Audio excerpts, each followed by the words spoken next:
Well, the show just got so darned hot. I mean, it really was. And we're still a very successful show, but there was a period in the mid '80s where it was just doing absolutely incredible numbers. And I got worried about that because while I like this business, I don't say I don't like the celebrity part of it, but I'm wary of the celebrity part of it because it's just real easy to burn out on that. It's just I was worried about getting hot because you get hot, then you get cold, and that's the way life works. And I didn't want to do that. I thought if I could just sort of stay lukewarm, I just want to be tepid.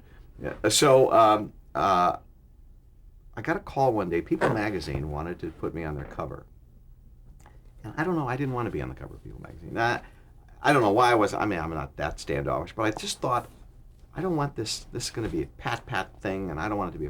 And I said I didn't want to do it. Well, that caused a problem within Wheel because it was in the show's interest, and King World had distributed it. They wanted me to do it, so I would get calls. It kept going up the ladder. Why don't you do this?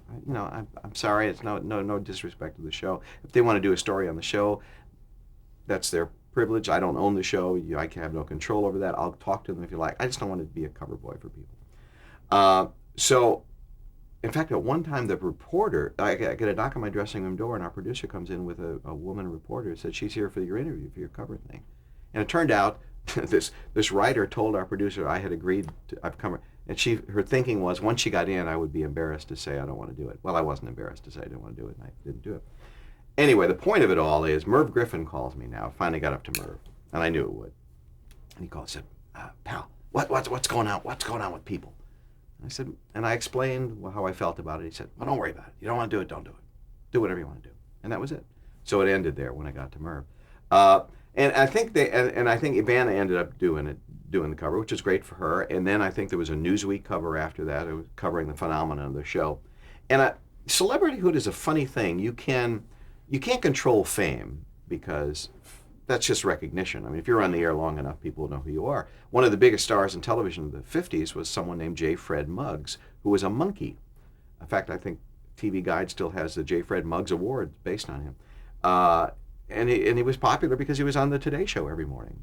He was a huge. So my point is, if you put a monkey on the air long enough, people will know him. So you can't control that, but you can control that sort of frenzy celebrity stuff. And the way you do it is, the reason people get excited when certain people walk in the room is not because they admire their work or anything, but they have a vested interest in their lives. They know who they're dating. They know what they're, they read about them in all the magazines. And this is, wow, I know this person. This is, I know what Britney's going through.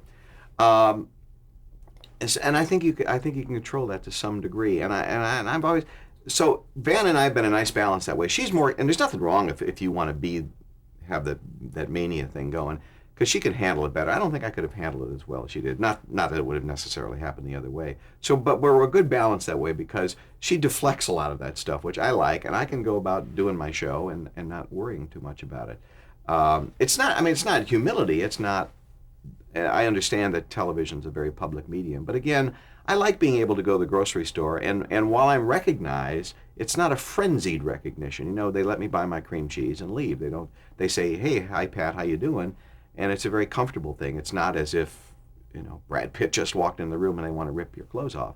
Although that's not a bad deal either, is it?